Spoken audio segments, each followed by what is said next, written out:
Christine, let's talk about just the reaction to what we're seeing today, these retaliatory tariffs and the way that they're seemingly very targeted to specific areas and to specific products that are going to affect specific voters in this country. And these are what trade wars do, right? Think about what happened today when you talk about, for example, a 200% tariff on wine. That's a reaction to a tariff. I mean, so it just starts to escalate and involve more, communities, more factories, more products, and it hurts people on, frankly, both sides. And that's what, markets today unsettled as well. Again, 3 weeks of sort of just understanding this is an escalating trade war without an off-ramp. People can't see an off-ramp quite yet.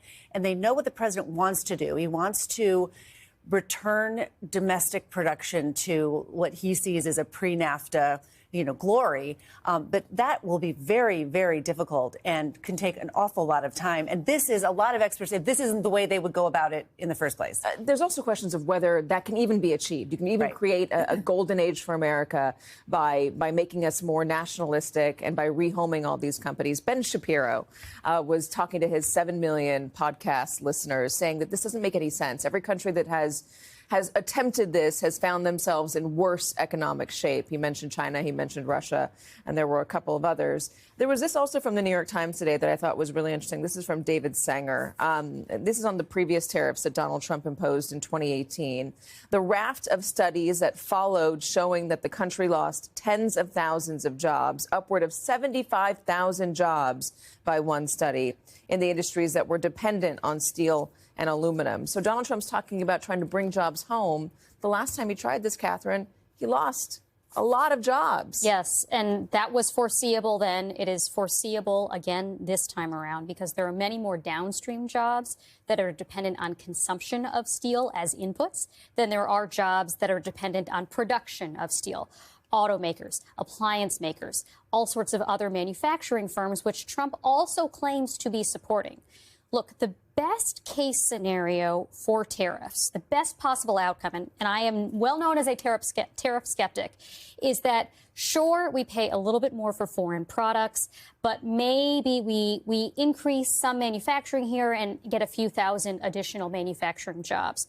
But in order for that very narrow outcome to materialize, you need to make sure that you are actually tariffing the right products and the right industries. Instead, we are tariffing things we don't make and raw materials we don't have. So if Trump is, let's say, tariffing energy from Canada, yes, we have plenty of energy here, but not enough to fulfill the needs that our industry needs and that our households and regular consumers need. The same thing with steel, the same thing with lumber. There are potash, which something I never needed to learn about until recently. It's a key ingredient to fertilizer that about 80 to 90% of the fertilizer or the potash that's used here in America by American farmers comes from Canada. Yeah. You can't just replace that. So nothing he is doing is actually making our industry more competitive. If anything, if he raises steel tariffs to 50% on Canada, as he has threatened, it would probably become cheaper to make cars anywhere else in the world besides the United States. I have so many questions. I'm going to go with this simple one. Do the people in his administration not know what they're doing? Well, that's a big question. I mean, they are singing from his songbook. I mean, they are now. But Donald Trump is not an economist. No, he's not an economist, but he has a worldview that he is absolutely 100% committed to, that tariffs are the 100% the cure to every problem that ails the United States right now, and he's going to use them. And so they are executing what Trump wants to do. All right, let's talk about worldviews here, and I'm gonna take us back in time. Back to the 1980s. Let me play the one-time scion of the Republican Party, Ronald Reagan, on tariffs. At first, when someone says, let's impose tariffs on foreign imports, it looks like they're doing the patriotic thing by protecting American products and jobs. And sometimes for a short while it works, but only for a short time. What eventually occurs is, first, homegrown industries start relying on government protection in the form of high tariffs.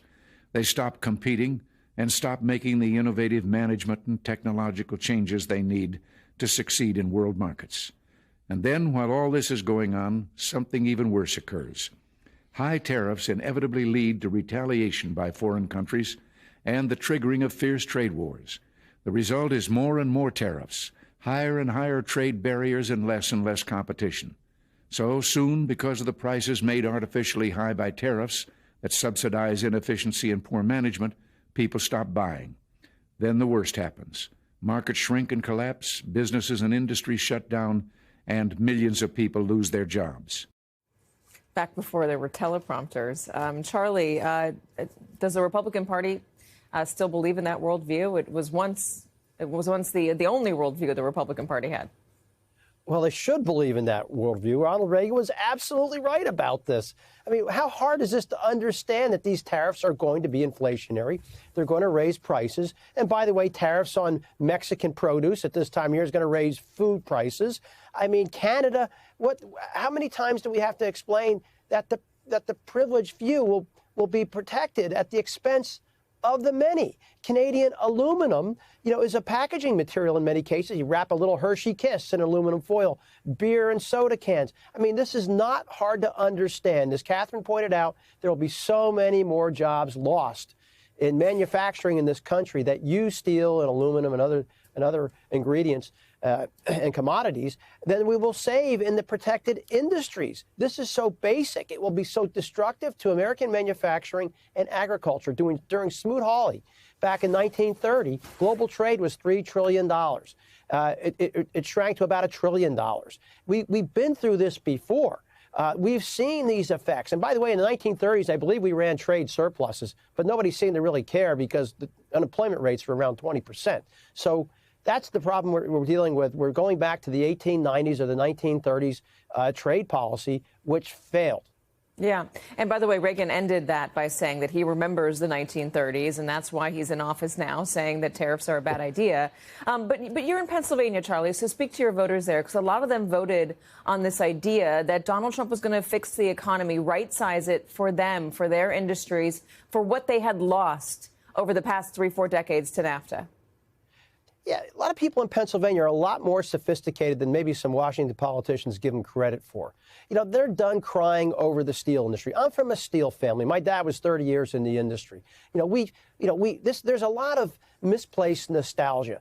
We see it in the Pittsburgh area where there's opposition to Nippon Steel buying U.S. steel. Everybody understands a good deal. They're going to save steel plants in western Pennsylvania. But Washington politicians will tell you it's just the opposite. So we've seen it. But you go to places like Hershey, Pennsylvania, where they make 70 million chocolate kisses a day, which is a lot of loving, all wrapped in a very fine aluminum foil. They have to import that foil. The last steel keg manufacturer in Pennsylvania, we lost them during the last round of steel tariffs. They raised prices of steel. Domestic producers raised their prices. I mean, Pennsylvanians are smart. They're part of the global and integrated economy. So they get it, and they're worried about prices, and I think most of them understand this is inflationary, what's being proposed. So I asked the top, what's it going to take for Republican lawmakers to start speaking out, for Wall Street folks to start speaking out publicly? I think for Republican lawmakers, it's going to be their constituents. But for Wall Street, let's play Wharton's Jeremy Siegel, who is generally an overall fan of Trump's economic policy. Here he is speaking to CNBC on Tuesday. Do you think the people in Florida living off the accumulated wealth that they've done in the last 10 years are going to be all excited about, some plant that Trump saves in Erie, Pennsylvania for 300 jobs or 500 jobs? By the way, producing something that they could have brought cheaper without the tariffs beforehand. I mean, it just doesn't make sense. Don't forget, almost half the American public owns stock, if not directly, indirectly, through their 401ks, through their IRAs, through their pension funds. You have 180 million, 150 million people there. So, we're going to bring some manufacturing back to the U.S. How many jobs is that? Less than 1/10 of 1%?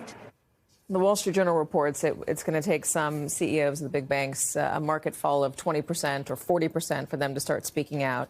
I want to go back to what Charlie said about nostalgia. And I think nostalgia is very powerful. Listen, I have nostalgia for the news business of 10 years ago, let alone 20 years ago. It's changed. It's changed a lot. Our industry is contracting. It's hard to take. So I understand this desire for people to hold on to what was once great for them. How do we get to a point in this country where we offer new and better opportunities, optimism for the future, so that they're not looking backward any longer and trying to take us back to a time that we can't get back to? I think that's the key here, being honest with the American people, that we are never going to return to the exact same jobs, the exact same industry mix that we had in the 80s or the 70s or whatever period it is that Donald Trump is trying to revive. That's just demagogue talk. That's not going to happen.